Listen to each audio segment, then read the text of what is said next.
ஸல்லல்லாஹு அலைஹி வஸல்லம் அவர்களது வாழ்க்கையில் அவர்கள் கடந்து சென்ற ஆண்டுகளிலே கடுமையான துன்பத்திற்குள்ளாக்கப்பட்ட ஆண்டாக, அதாவது வரலாற்றாசிரியர்கள் ஆமுல் ஹுசுன் கவலைக்குரிய ஆண்டு என்று வர்ணிக்கக்கூடிய அந்த சம்பவத்தினை பார்த்தோம். இவ்வாறு ரசூல் ஸல்லல்லாஹு அலைஹி வஸல்லம் அவர்களுக்கு தனது பிரச்சாரத்தின் போது குறைஷியர்களால் ஏற்படக்கூடிய அந்த எதிர்ப்புகளை தடுத்து கொண்டிருந்த இரண்டு பெரும் தூண்களை ரசூல் ஸல்லல்லாஹு அலைஹி வஸல்லம் அவர்கள் அந்த ஆண்டிலே இழந்துவிட்டார்கள். எனவே ரசூல் ஸல்லல்லாஹு அலைஹி வஸல்லம் அவர்களுக்கு குறைஷியர்களின் அழுத்தம் அதிகரிக்கின்றது. குறைஷியர்கள் ரசூல் ஸல்லல்லாஹு அலைஹி வஸல்லம் அவர்களையும் இஸ்லாத்தை ஏற்ற முஸ்லிம்களையும் துன்புறுத்துவதை அதிகப்படுத்தினார்கள். இந்த தருணத்தில் ரசூல் ஸல்லல்லாஹு அலைஹி வஸல்லம் அவர்கள் தனது பிரச்சாரத்திற்கான ஒரு சிறந்த இடத்தை தெரிவு செய்வதற்கான இக்கட்டான நிலையில் இருந்தார்கள். இந்த சந்தர்ப்பத்தில் ரசூல் ஸல்லல்லாஹு அலைஹி வஸல்லம் அவர்களின் தாய்வழி சொந்தக்காரர்களான தாயிஃப் வாசிகள், சகீஃப் கோத்திரத்தை சேர்ந்தவர்கள் ரசூல் ஸல்லல்லாஹு அலைஹி வஸல்லம் அவர்கள் சிறந்தவர்களாக கண்டார்கள். எனவே ரசூல் ஸல்லல்லாஹு அலைஹி வஸல்லம் அவர்கள் தாயிஃபுக்கு சென்று இந்த பிரச்சாரத்தினை முன்னெடுப்பதற்கான நடவடிக்கைகளை மேற்கொள்கின்றார்கள். தாயிஃப் என்பது ரசூல் ஸல்லல்லாஹு அலைஹி வஸல்லம் அவர்களின் முதல் பிரச்சார தலமான மக்காவில் இருந்து சுமார் 80 கிலோமீட்டர் தொலைவில் இருக்கக்கூடிய ஒரு நகரம். அதே போன்று மிகவும் மலைப்பாங்கான பகுதி. இவ்வாறு ரசூல் ஸல்லல்லாஹு அலைஹி வஸல்லம் அவர்கள் தனது அடிமையான ஸைத் இப்னு ஹாரிஸா ரலியல்லாஹு அன்ஹு அவர்களுடன் தாயிஃப் நகரை நோக்கி செல்கின்றார்கள். ரசூல் ஸல்லல்லாஹு அலைஹி வஸல்லம் அவர்கள் பல எதிர்பார்ப்புகளுடன் தாயிஃப் நகரை நோக்கி செல்கின்றார்கள். என்றாலும் ரசூல் ஸல்லல்லாஹு அலைஹி வஸல்லம் அவர்களின் எதிர்பார்ப்பு அங்கே நிகழவில்லை. மாறாக அவர்கள் தனக்கு பொருத்தமான இடம் என்று கருதி அங்கு சென்றாலும் அங்கும் அவருக்கு எதிர்ப்புகள் தான் அதிகரித்தன. அது மாத்திரமல்லாமல் அங்கிருந்த அடிமைகளை ஏவிவிட்டு ரசூல் ஸல்லல்லாஹு அலைஹி வஸல்லம் அவர்களை துன்புறுத்தினார்கள். இந்த சம்பவம் ரசூல் ஸல்லல்லாஹு அலைஹி வஸல்லம் அவர்களுக்கு நுபுவத் வழங்கி 10 ஆண்டுகளில் நடந்தது.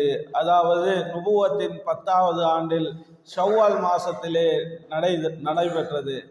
இவ்வாறு ரசூல் ஸல்லல்லாஹு அலைஹி வஸல்லம் அவர்கள் தாயிஃபிலே 10 நாட்கள் தங்குகின்றார்கள். என்றாலும் இறுதியில் ரசூல் ஸல்லல்லாஹு அலைஹி வஸல்லம் அவர்கள் அங்கிருந்து துரத்தப்பட்டார்கள்.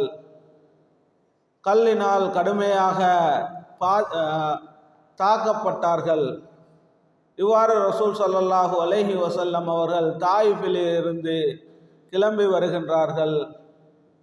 அவ்வாறு வந்து கர்னுல் மனாசில் என்று சொல்லக்கூடிய பகுதியிலே நிற்கிறார்கள். கர்னுல் மனாசில் என்பது தற்போது தாயிஃப் வாசிகளுக்கு மீகாத்தாக, அதாவது இஹ்ராம் அணியக்கூடிய அந்த இடமாக இருந்து கொண்டிருக்கின்றது. இந்த கர்னுல் மனாசிலே ஒரு திராட்சை பழ தோட்டத்திலே வந்து ரசூல் ஸல்லல்லாஹு அலைஹி வஸல்லம் அவர்கள் இளைப்பாறுகின்றார்கள்.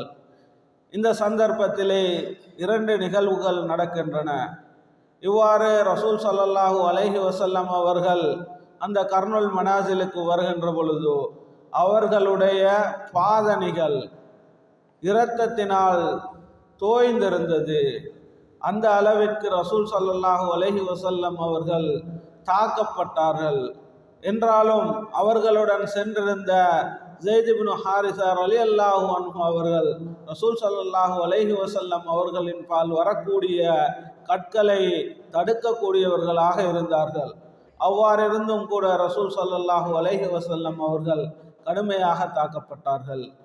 இந்த சம்பவத்தை ஆயிஷா ரலியல்லாஹு அன்ஹா அவர்கள் குறிப்பிடுகின்ற பொழுது, நான் ஒருமுறை ரசூல் ஸல்லல்லாஹு அலைஹி வஸல்லம் அவர்களிடம் வினவினேன், யா ரசூல் அல்லாஹ், நீங்கள் உஹதுடைய தினத்தை விட எப்போதாவது கடுமையாக சோதிக்கப்பட்டிருக்கின்றீர்களா, கடுமையாக துன்புறுத்தப்பட்டிருக்கின்றீர்களா என்று வினவிய போது ரசூல் ஸல்லல்லாஹு அலைஹி வஸல்லம் அவர்கள், நான் எனது சொந்தக்காரர்களான பனு சகீப் கோத்திரத்தினரிடம் சென்ற அந்த தினத்தை உஹத் தினத்தில் விட அதிகமாக சோதிக்கப்பட்ட தினமாக ரசூல் ஸல்லல்லாஹு அலைஹி வஸல்லம் அவர்கள் குறிப்பிடுகின்றார்கள். அந்த அளவிற்கு கடுமையாக பாதிக்கப்பட்டார்கள். ரசூல் ஸல்லல்லாஹு அலைஹி வஸல்லம் அவர்கள் உஹதுடைய தினத்தில் அவர்களது பல் உடைக்கப்பட்டது, அதே போன்று அம்பினால் அவர்களது முகம் கிழிக்கப்பட்டது. இதைவிட மோசமான நிலைதான் அன்றைய தினம் இருந்தது என்பது ரசூல் ஸல்லல்லாஹு அலைஹி வஸல்லம் அவர்களது இந்த ஹதீஸின் மூலம் தெளிவாகின்றது. இவ்வாறு ரசூல் ஸல்லல்லாஹு அலைஹி வஸல்லம் அவர்கள் அந்த தோட்டத்தில் இருக்கின்ற பொழுது, அந்த திராட்சை தோட்டமானது உத்பா ஷைபா ஆகிய இருவருக்கும் சொந்தமான தோட்டமாக இருக்கின்றது. அப்பொழுது ரசூல் ஸல்லல்லாஹு அலைஹி வஸல்லம் அவர்கள் அங்கு வந்து இருக்கின்ற சந்தர்ப்பத்தை அவதானித்த உத்பா தனது அடிமையான அத்தாஸை ரசூல் ஸல்லல்லாஹு அலைஹி வஸல்லம் அவர்களுக்கு திராட்சை பழங்களை வழங்கி அனுப்புகின்றார். அப்பொழுது ரசூல் ஸல்லல்லாஹு அலைஹி வஸல்லம் அவர்கள் அந்த அத்தாஸிடம் கதைக்கின்றார்கள், யா குலாம், நீ எங்கே எந்த நாட்டை சேர்ந்தவன் என்று கேட்கின்றார்கள். அப்பொழுது அவர் நைனவாஸை சேர்ந்தவன் என்று குறிப்பிடுகின்றார்.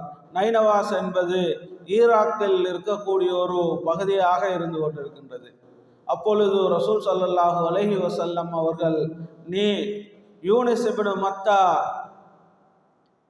அவர்களுடைய நபி யூனுஸ் அலைஹிஸ்ஸலாம் அவர்களுடைய ஊரை சேர்ந்தவனா என்று கேட்கின்றார்கள். அப்பொழுது அந்த அத்தாஸ், நீங்கள் யார் என்று திரும்பவும் ரசூல் ஸல்லல்லாஹு அலைஹி வஸல்லம் அவர்களை பார்த்து வினவுகின்றார்கள். அப்பொழுது ரசூல் ஸல்லல்லாஹு அலைஹி வஸல்லம் அவர்கள், எனது சகோதரன் யூனுஸ் அவரும் ஒரு தூதர், அதே போன்று நானும் ஒரு தூதர் என்ற செய்தியை அங்கே பதிவு செய்கின்றார்கள். அப்பொழுது அந்த அத்தாஸ் இஸ்லாத்தை தழுவியதாக வரலாற்று பதிவுகள் குறிப்பிடுகின்றன.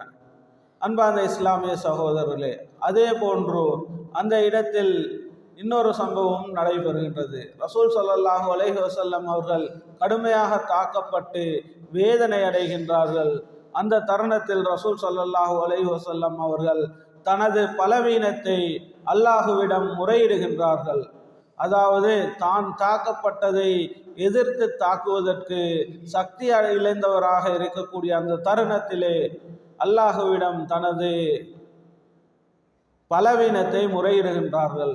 அந்த முறைப்பாட்டிற்கு அல்லாஹு தஆலா பதிலளிக்கின்றான். ரசூல் ஸல்லல்லாஹு அலைஹி வஸல்லம் அவர்கள் அங்கே ஜிப்ரீல் அலைஹிஸ்ஸலாம் அவர்களை காண்கின்றார்கள்.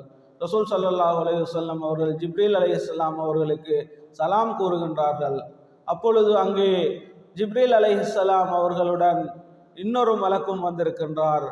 ரசூல் ஸல்லல்லாஹு அலைஹி வஸல்லம் அவர்களுக்கு ஜிப்ரீல் அலைஹிஸ்ஸலாம் அவர்கள் இது மலைகளுக்கு பொறுப்பான மலக்கு என அறிமுகப்படுத்த ரசூல் ஸல்லல்லாஹு அலைஹி வஸல்லம் அவர்களுக்கும் சலாம் கூறியதன் பின்னர், அல்லாஹு தஆலா உங்களுடைய இந்த துஆவை செவிமடுத்தான், இதனால் தான் நாங்கள் அனுப்பப்பட்டிருக்கின்றோம் என்ற செய்தியை அங்கே பதிவு செய்ய, அது மட்டுமல்ல, உங்களுடைய கட்டளை என்னவோ அதை நிறைவேற்றுவதற்காகத்தான் நாங்கள் அனுப்பப்பட்டிருக்கின்றோம். இந்த மனிதர்களை 2 மலைகளை வைத்து, அதாவது மக்காவிலே இருக்கக்கூடிய அந்த தாயிஃபிலே இருக்கக்கூடிய அந்த மலைகளை வைத்து அழித்து விடவா என்று ரசூல் ஸல்லல்லாஹு அலைஹி வஸல்லம் அவர்களிடம் கேட்கின்றார்கள். ஆனால் ரசூல் ஸல்லல்லாஹு அலைஹி வஸல்லம் அவர்களோ ரஹ்மத்துல் ஹாதிஹில் உம்மா, இந்த சமூகத்துக்கான அருட்கொடையாக இருக்கின்றார். ரசூல் ஸல்லல்லாஹு அலைஹி வஸல்லம் அவர்களது பதில் என்னவாக இருந்தது? நிச்சயமாக அல்லாஹு தாலா இவர்களின் சந்ததியிலிருந்து அல்லாஹுவை வணங்கக்கூடிய ஒரு சந்ததியை உருவாக்க வேண்டும் என்ற தனது ஆசையை வெளிப்படுத்துகின்றார்கள். ரசூல் ஸல்லல்லாஹு அலைஹி வஸல்லம் அவர்களை தண்டிப்பதை ஏற்கவில்லை. எனவே இந்த ரசூல் ஸல்லல்லாஹு அலைஹி வஸல்லம் அவர்களது ஆசை, அவர்களது வாழ்நாளிலே இறுதி கால பகுதியில் இந்த தாயிஃப் மக்கள் இஸ்லாத்தை தழுவியதன் மூலம் தனது ஆசையை நிறைவேற்றி கொண்டார்கள் என்பதை நாம் வரலாற்று பதிவுகள் மூலம் காண்கின்றோம். அன்பார்ந்த இஸ்லாமிய சகோதரர்களே, அல்லாஹ்வின் நல்லடியார்களே, ரசூல் ஸல்லல்லாஹு அலைஹி வஸல்லம் அவர்களுக்கு தனது பிரச்சாரத்தை சிறந்த முறையில் மேற்கொள்வதற்கான ஒரு தளமாக தாயிஃபை கண்டு அங்கிருந்து ஏமாற்றத்துடன் திருப்ப வருகின்றார்கள். இவ்வாறு ரசூல் ஸல்லல்லாஹு அலைஹி வஸல்லம் அவர்கள் தனது பிரச்சாரத்திற்கான பெரிதொரு இடத்தை தேடக்கூடிய சந்தர்ப்பமாக அடுத்து வரக்கூடிய காலங்களை ஆக்கி கொண்டார்கள். அவ்வாறு ரசூல் ஸல்லல்லாஹு அலைஹி வஸல்லம் அவர்கள் மதீனா வாசிகளை சந்திக்கின்றார்கள். இது தொடர்பான விடயங்களை இன்ஷா அல்லாஹ் நாளைய தினம் பார்ப்போம். சுப்ஹானக அல்லாஹும்ம வ பிஹம்திக அஷ்ஹது அல்லா இலாஹா இல்லா அன்த அஸ்தக்ஃபிருக வ அத்தூபு இலைக்.